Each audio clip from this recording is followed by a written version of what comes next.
buenas noches y bienvenidos a su programa Respuestas a Preguntas que Incomodan. Les saluda Yadetsi Rodríguez y a mi lado está Yatensi Bonilla, aunque Yatensi a veces nos confunden de nombre. ¿No le ha pasado?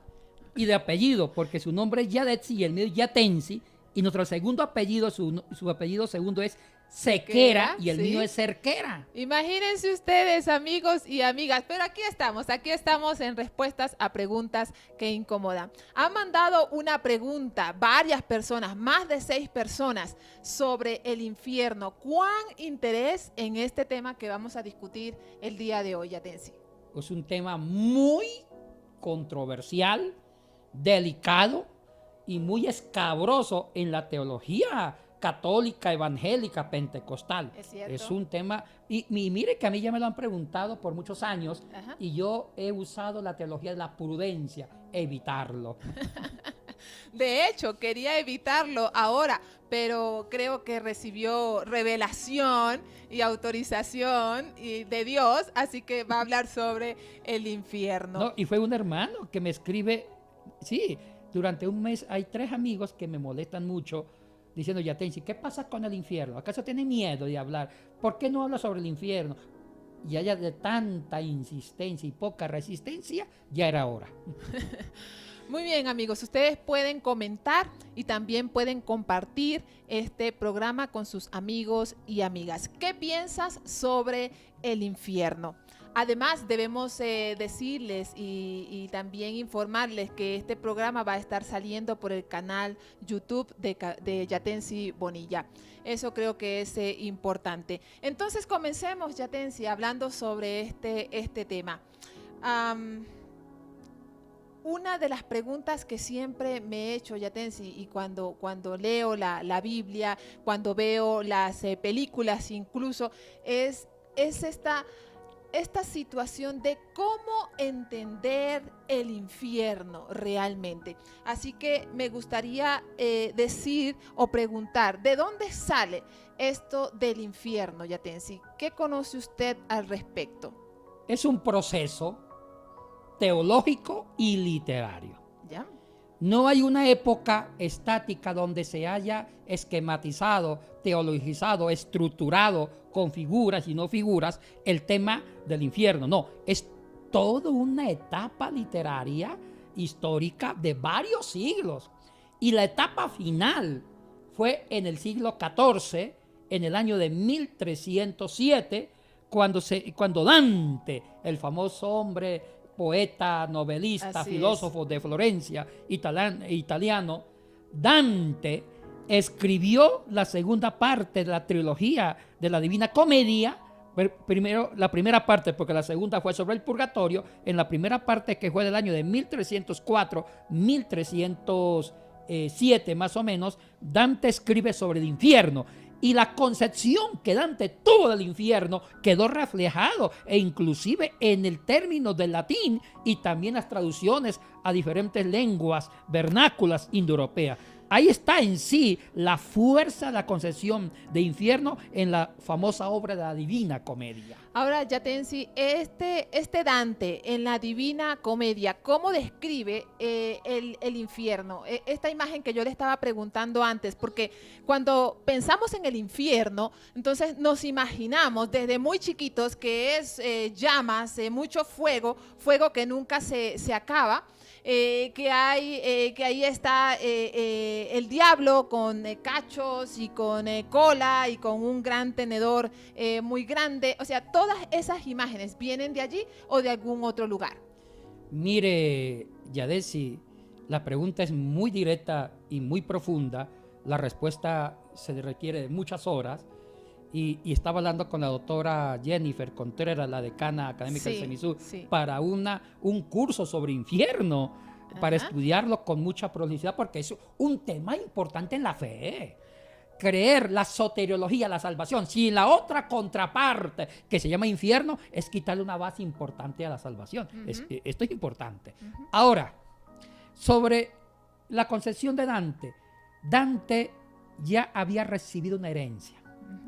Dante le pone la cerecita al pastel, Yadesi. ¿Ya? Pero él recoge una herencia desde varios siglos antes de Cristo. La concepción de infierno en el Antiguo Testamento, en el judaísmo intertestamentario entre los siglos 5 antes de Cristo y el siglo 1 después de Cristo, en la teología del Nuevo Testamento sobre el lugar de los muertos, y también como la escolástica con San Agustín habían elaborado una concepción de infierno. O sea que Dante recoge una herencia bíblica. Ay, no solamente sobre la Biblia, ya decir. Dante también recoge la influencia del Islam en el Corán. Muchas figuras que describe Mahoma en el Corán sobre el infierno lo hereda Dante. Y no solamente del Corán, del Islam, también de la mitología griega. Porque en la obra, en la concepción de infierno de Dante, describe ese famoso perro de varias cabezas en la mitología griega, el cancerbero, ese monstruo que estaba en el Hades. Entonces, la concepción de infierno para Dante es una fanesca, es una variedad de varias influencias, de mitos, de la Biblia, el Corán y de otras fuentes. Ahora ya te decía, justamente conociendo y escuchando todo esto, entonces me surgen ahora varias preguntas. Una de ellas es, ¿cuál era esa concepción del infierno desde el Corán o desde el Islam? Mire, también toma ideas cristianas, porque Mahoma en el año 622, que da la famosa huida de la Meca a Medina, y empieza la formación del Corán, él toma de las religiones politeístas del mundo árabe, de los pueblos nómadas, de las tribus nómadas de Arabia, toma del Antiguo Testamento. Hay mucha influencia teológica del Antiguo Testamento en el Corán y del Nuevo Testamento, del cristianismo.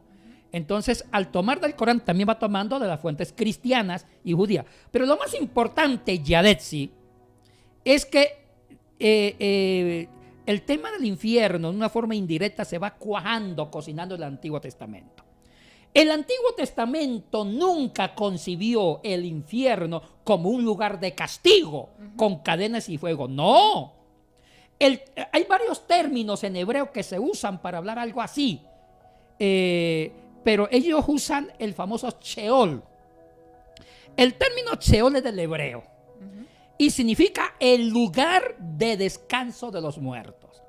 La concepción del Sheol no era una concepción de un infierno, como lo entiende el cristianismo, como un lugar de tormento, donde están las almas sentenciadas al castigo, sino que ellos tomaban el Sheol como el lugar de descanso. ¿Por qué? Porque el judaísmo antiguo no tenía una clara concepción de la vida eterna.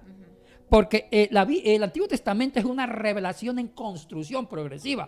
Donde hay una concepción exacta de vida eterna es el Nuevo Testamento con la revelación de Jesucristo. Entonces, el Antiguo Testamento usa el Sheol y otras terminologías hebreas, pero la más importante es el Sheol, el lugar de descanso de los muertos. ¿Y por qué ya dice?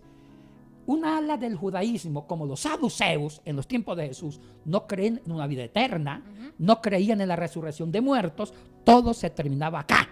Las maldiciones, bendiciones se daban en la tierra. Los que se atrevieron a pensar en una resurrección de muertos, en la idea de la inmortalidad del alma, fueron los fariseos. Y después también van a estar los esenios del Qumrán. Entonces, en conclusión, el Antiguo Testamento conciben la palabra Sheol como el lugar de los muertos. ¿Cuál es la diferencia entre Sheol o Seol, Hades e infierno? Buena pregunta, Yadesi. Y el Hades. El Hades es de influencia griega. ¿Ya? No viene de la terminología hebrea. El Hades se encuentra solamente en el Nuevo Testamento, no en el Antiguo. El Hades viene de la mitología griega. Ustedes dirán, pero Yatensi, qué atrevido. Si el Hades se está usando en el vocabulario bíblico del Nuevo Testamento, ¿cómo es que lo usan? Lo toman, lo heredan de la mitología griega. Es la verdad. Los que saben algo de cultura griega, de mitología griega, saben que Hades era el hermano, uno de los hermanos mayores de Zeus. Era el hijo de Cronos. Cronos, con su esposa Gea, que significa tierra, o Ge, tuvieron varios hijos, 5 hijos, 3 varones y 2 diosas mujeres, entre los varones estaba Poseidón, el dios del mar, Hades, el dios del inframundo. Así es. El lugar que Hades es el nombre del dios y también el lugar de los muertos. Y estaba Zeus, el dios, el hermano menor, y habían dos hermanas, y una de ellas es la famosa, que justo va a ser la mamá de la Persefoné, Deméter. Entonces, Hades, en una pelea que tuvo con los hermanos frente a los titanes, Hades se quedó con el inframundo, la tierra se quedó con el famoso Poseidón y el mar, y la parte superior, el mundo del Olimpo, se quedó Zeus. ¿Qué es lo que quiero decir con esto, Yadesi? La concepción de Hades no era algo malo, cuidado. Los griegos concebían el universo en tres esferas. La esfera superior, el cielo, el azul, porque ellos no pensaban que había más planetas. Esa era la concepción cerrada del mundo. Entonces, en la cosmovisión griega antigua, pensaban que había una esfera superior llamado cielo y ahí habitaba el dios Zeus. Zeus se quedó con la parte de arriba, el Olimpo. En la parte intermedia estaba el tema de la tierra y lo gobernaba Poseidón y también el mar. Poseidón es el dios de la tierra y más el dios del mar. Zeus era el dios del trueno. Pero había un subterráneo. Ellos creían que en el interior de la tierra estaba el lugar de los muertos. Y ahí le tocó a Hades ser el soberano. Pero cuidado, hija. Hades no era un lugar maligno. No. Ya. Era un lugar de descanso de los muertos. Que habían varios departamentos. O sea que en el Hades habían los calabozos. El lugar de los malos. Pero había un lugar de los campos elíseos. Que estaban las almas buenas. O sea que en el mismo Hades habían como en una cárcel normal, hay el área de los peligrosos y el área de los menos peligrosos, el área de los buenos. Entonces, en el Hades estaba el área de los buenos, que se llamaba los campos elíseos, y el área de los malos. Le cuento un chisme ya de ese. A ver, Yadesi. Ay, a mí me encantan los chismes académicos.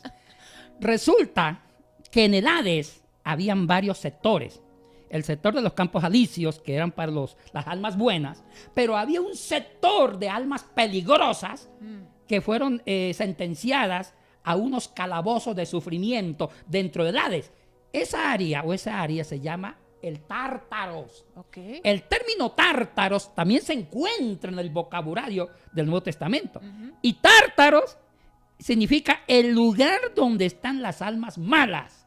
Oye, interesante, a veces la gente lee. Sí. Usted sí había leído el término tártaro. Lo había escuchado, sí. Lee el Hades, ¿qué será el Hades, el tártaro? No, si quieren saber bien, amables televidentes o oyentes, por favor, investiguen bien el mito griego, porque para entender esa terminología del tártaro, del Hades, hay toda una fundamentación mitológica. Entonces, y sobre todo de corte griega. Entonces, en el Tártaro, ¿saben quién estuvo prisionero? El papá de Zeus, el famoso Cronos, estuvo sentenciado al Tártaro y también otros titanes. ¿Ya? Oiga, interesante. Y eso está relacionado con el seno de Abraham. Hablando justamente del seno de Abraham, yo estaba pensando en esta parábola, porque la parábola del rico y de Lázaro da mucho para pensar en este tema del infierno, del Seol, de todo lo que estamos hablando. ¿Cómo se entiende esto desde esta parábola? Mire, Yadesi, el tema de la parábola donde se habla del rico Epulón y del pobre Lázaro, donde se dice que el pobre estaba en el seno de Abraham y el rico estaba hacia la parte, en un descenso, en la parte de abajo. Sí. No, esa figura ya estaba en los escritos rabínicos de los judíos intertestamentarios. ¿Ya? Hay una literatura muy rica, Yadesi, que se llama la literatura midráchica o rabínica, en el periodo, entre comillas, de silencio, del último libro del Antiguo Testamento con el primer libro del Nuevo. Se habla de un periodo de silencio, y en ese periodo de silencio, en el siglo II antes de Cristo, siglo II después de Cristo, en 400 años se escribieron mucha literatura comentando sobre la Torá. Y en esa literatura hay mucho comentario sobre el seno de Abraham. Ahora, el tema del seno de Abraham hay una influencia mucho de la mitología griega, y es sobre el tema del Hades. Entonces, cuando dice el seno de Abraham, quiere decir que es la parte positiva del Hades.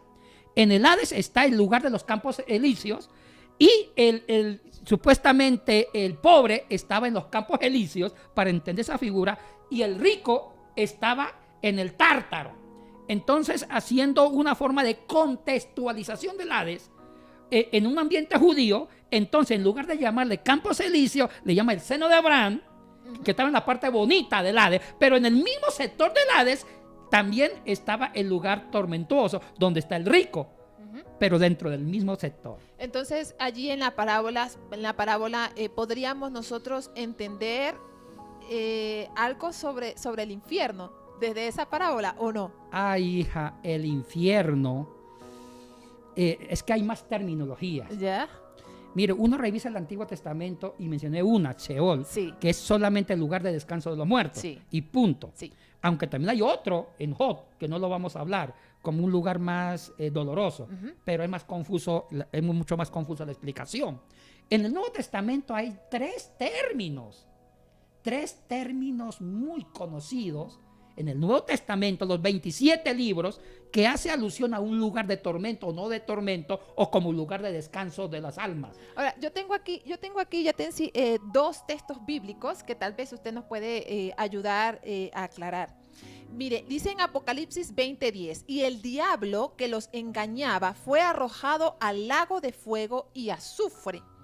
Y segunda de Pedro, capítulo 2, versículo 4, dice, porque si Dios no perdonó a los ángeles cuando pecaron, sino que los arrojó al infierno y los entregó a fosas de tinieblas. Está un poco relacionado esto con esos términos para infierno que usted Sí. dice en el Nuevo Testamento. Sí.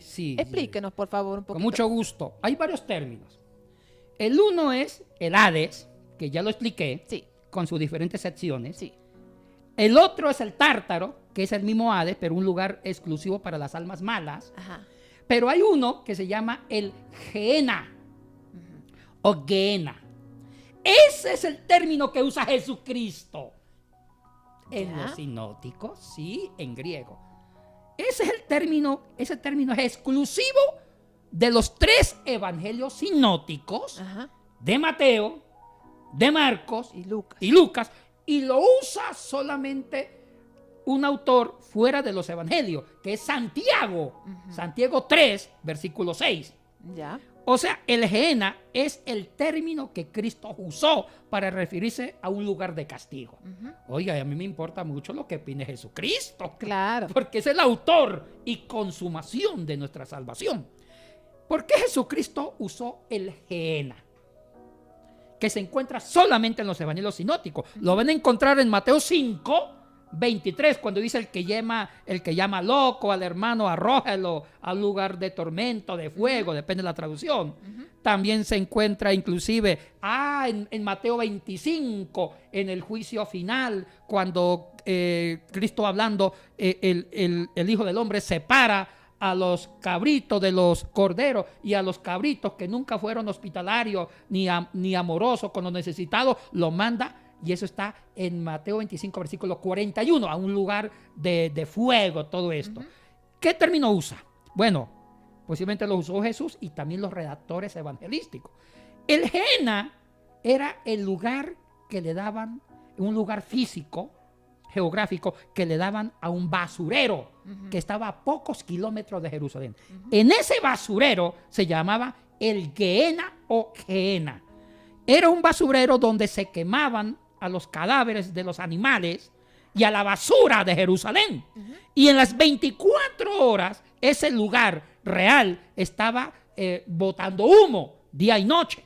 Entonces el judaísmo en los tiempos de Jesús usaron ese nombre de Gehenna para como una forma de castigo. O sea, lo usaron metafóricamente para como una forma de sentencia. Si usted se porta mal, se va al Gehenna, que significa lugar de fuego, lugar de candela, lugar de llama. Entonces, con ese término Gehenna se usó metafóricamente para señalar que va a haber un lugar de castigo. Ahora, Yatensi, la pregunta aquí entonces clave es si Jesús usó el Gehenna y usted dice que solamente se encuentran en los evangelios sinópticos Mateo, Marcos y Lucas. pero los textos que yo estoy leyendo son de Apocalipsis y de Segunda de Pedro. Entonces, ¿cuál es el término que se usa en estos dos libros, como Apocalipsis y Segunda de Pedro? Porque no creo que sea el Gehenna, ¿o sí? No, se usa el pur. ¿Qué significa ese pur? Fuego, ¿Ya? lago de fuego. El genitivo del fuego es puros. Cuando dice, y fueron lanzados al castigo eterno, se usa el término pur, aionión, fuego eterno. Entonces, también se usa un calificativo de pur, que significa fuego en griego. Ahora, ¿qué pensó Jesús? Eso es lo que me interesa mucho, Yada, sobre el infierno. Jesús pensó no tanto en un lugar físico, sino como un estado, ¿Ya? una cualidad.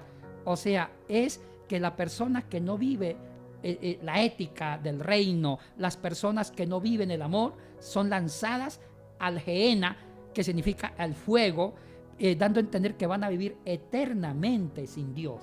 Entonces, varios comentaristas bíblicos, uno de ellos, Santo Tomás de Aquino, interpretando el Gehenna en los evangelios, él dice que el Gehenna, Jesucristo lo usó metafóricamente para decir que hay un lugar donde las almas indignas van a estar lejos de Dios, y al estar lejos de Dios van a sufrir eternamente, porque la honra de una criatura es vivir con el Creador.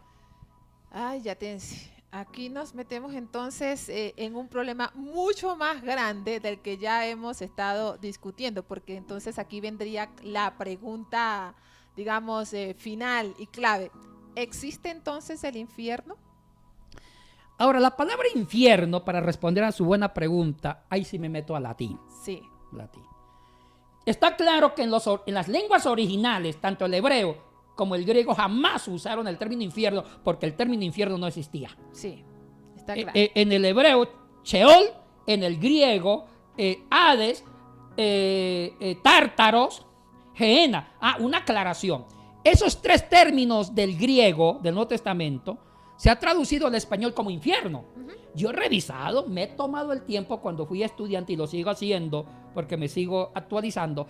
He visto las versiones al español, tanto católicas como evangélicas, y he visto que del griego Hades, Tártaros, Gehenna, lo traducen como infierno al español. Entonces, la gente, al leer el término infierno, dice: ¡uy! Ya el Nuevo Testamento cree en un infierno. Cuidado, hay que ver las traducciones y las terminologías. Yo expliqué qué significan esos tres términos.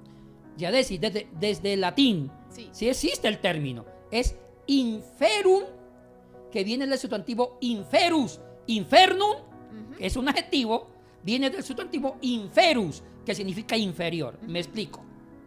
En el latín, la palabra infernum, que se ha traducido al italiano y al español como infierno, no es la misma concepción que nosotros tenemos, no. ¿Ya? El término infernum, inferus, significaba algo subterráneo, algo en el interior de la tierra, algo inferior. De ahí se formó el prefijo infer, inferior, de inferus, algo inferior, y no era algo malo. Entonces, ya en las traducciones al latín, Yadetsi, cuando se traduce el Tártaros, porque siempre el Tártaros, el Hades y el Sheol siempre lo concebían como algo que está en el interior de la tierra, como un subterráneo. Así se concibió el Sheol en el hebreo, así se concibió el Hades y el Tártaro en el griego, y así se concibe el lugar de los muertos como algo infernum en el interior. Pero tampoco se concebía como el lugar tormentoso, no. Ya. ¿Quién le dio ese concepto? Inclusive, cuando se traduce del griego hebreo y arameo al latín, en la famosa Vulgata latina, la pregunta es: San Jerónimo, ¿qué terminología latina usó para reemplazar Hades, Tártaros, Sheol?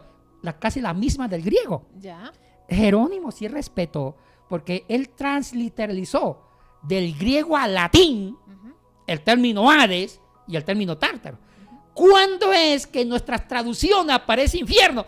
A partir de la Divina Comedia de Dante del siglo XIV, cuando Dante nos da una concepción de infierno bien elaborada. ¿Sabe cómo concebía Dante el infierno? Bueno, los que quieran aprender la Divina Comedia, seamos generosos con información. Ahí nos da 2 minutos más el camarógrafo, nuestro amigo Andresito. Mire, es bueno hablar. La Divina Comedia es hablar de 3 esferas. La esfera celeste, que es el cielo, la esfera intermedia, el purgatorio, y la esfera del inferior, el infierno. Dante primero empezó a escribir por varios años el infierno, y toda la Divina Comedia son 100 cantos, más de 14,000 versos, y en esos 100 cantos distribuidos en 3 esferas. Pero en la parte del infierno, Dante concibe el infierno en 9 círculos, que es como un cono invertido. Entonces el primer círculo es el más suavecito, los pecados livianos, y la última esfera es donde está el diablo, el demonio sumergido en un paquete de hielo. Oiga, en el último lugar donde está el cachudo, el diablo, está en un paquete de hielo y no tanto en candela. Donde hay llamas es en las 8 primeras esferas. Entonces, Dios ubica cada uno de acuerdo al nivel de pecado. Si alguien fue homicida, está por el 7. Y los que con mentiras blancas está por el nivel 9. Pero los que están en el último nivel son los traidores. Y dice Dante, está Judas Iscariote. Ya. Entonces, ahí en todas las 9 esferas del infierno hay llamas, crujir de dientes, hay demonios, y el diablo está abajo revolcándose. Ok. Y, fíjese, Yatensi, que algunos de nuestros amigos y amigas han mandado algunas preguntas que las escribieron desde los temas anteriores, programas anteriores, y yo las recogí y las traje hoy para usted, para que usted las pueda responder. Y una de ellas dice, si hay diferentes grados de castigo en el infierno. Me imagino que eso está muy asociado con lo que usted está explicando sobre estos niveles que está describiendo Dante en la Divina Comedia. Sí, sí, sí. Entonces sí hay castigos y hay niveles de castigos, pero según Dante, no según un principio o fundamento bíblico. No, porque me he tomado el tiempo de rastrear la terminología en griego, en hebreo. Correcto. Me ha tocado leer los mitos griegos para entender el Hades de los griegos, entender el Tártaro, conocer a Hades, el dios de la muerte, y ver que el máximo nivel que había eran 2. El lugar de las almas buenas en el Hades, y del lugar de las almas malas, que era el Tártaro, los calabozos del mismo Hades. Ahora, Yatensi, hay una pregunta aquí que también enviaron que me tiene bastante curiosa, y es que dice que hay personas que en sus experiencias personales en algún momento entran en un estado y como que Dios los lleva, ellos mismos expresan en su experiencia que Dios los lleva al infierno y les hace experimentar todo eso, el infierno, y entonces en algún momento de su vida, cuando despiertan, entonces ahí es como que ellos entienden que están ahora en esta realidad, y como que, pero que en algún momento bajaron hasta allá. ¿Cómo se explica esto desde la experiencia de muchas personas? Es una de las preguntas que nos mandan. Ay, Adesi, yo no soy teólogo, soy biblista. Sí. El teólogo asume postura, inventa doctrina fundamentada bíblicamente, filosóficamente. Sí. El biblista es técnico, se mete a la escritura, a la lengua antigua, y dice lo que el texto dice con estudio, evidencia. Bueno, yo no me meto a especular porque usted lo dijo, son experiencias personales. ¿Serán ciertas o no serán ciertas? No juzgo yo. Yo me voy a la parte material, a los archivos, documentos, lenguas antiguas, historia, ahí me meto yo. Ahora, hay una cosita interesante, Yadesi. Ya la concepción de infierno como un lugar de cadena, de tortura, de crujir de dientes, ya tiene toda una influencia hermenéutica de la Divina Comedia. ¿Sí? Así es. Ahora, a partir de Dante, muchas traducciones al español o al inglés, al alemán, ya usan el término infierno. Ya casi viene alguien y dice, pero Yatensi, en mi versión, en mi amada versión, no quiero decir versiones ahorita, para que no digan que yo estoy polarizado en una versión. En mi versión dice 200 veces el término infierno, o sea que el término infierno sí existía en la Biblia. Ojo, yo no estoy negando, pero el español no fue la lengua original de la Biblia. Me he hecho un recorrido breve desde el griego hebreo al latín y el latín a las lenguas de hoy. Entonces, en conclusión, antes que me pregunten, pregúntenlo si quieren, yo me voy a preguntar. ¿Existe? ¿No existe? Esa es la pregunta aquí. Y quiero responder la pregunta. Por favor. Yo creo en el infierno. El infierno existe. soy pentecostal a hueso colorado, obispo de la Santa Madre Iglesia de Dios, pentecostal, y creo en demonios y poderes malignos. Pero cuidado, tampoco soy tonto. Estoy en el siglo XXI, donde hay formación y educación. Sé dónde vienen los términos, de qué lengua, y conozco la mitología de cada término. ¿Cuál es la concepción para mí del infierno? Me uno a Santo Tomás de Aquino. El infierno, más que un lugar geográfico, es una cualidad, es un estado. El infierno existe, sí, existe. ¿Y sabe cuál es el peor infierno? Vivir eternamente sin el Creador. Vivir en una oscuridad donde usted no va a contemplar el Creador. Y me uno a las palabras de Agustín de Hipona. Dijo Agustín de Hipona: el alma de un hombre no descansará hasta que no descanse en el Señor, en su Creador. Entonces, vivir eternamente sin Dios es el peor castigo. Y sí creo en la vida eterna. Yo creo en el paraíso, como creo también en el castigo eterno. Pero ya eso de llama, de candela, hay mucha influencia mitológica. Hay quienes dicen, ya para ir cerrando este interesante programa, hay quienes dicen que aquí y ahora ya estamos viviendo el infierno. ¿Qué opina usted al respecto, Yatensi? Bueno, un amigo mío que no quería la suegra, él decía que estaba en el infierno por la suegra. Bueno, no. Siempre el infierno ha sido sinónimo de dolor, de sufrimiento. Así es. Pero mire, este es un tema muy escabroso.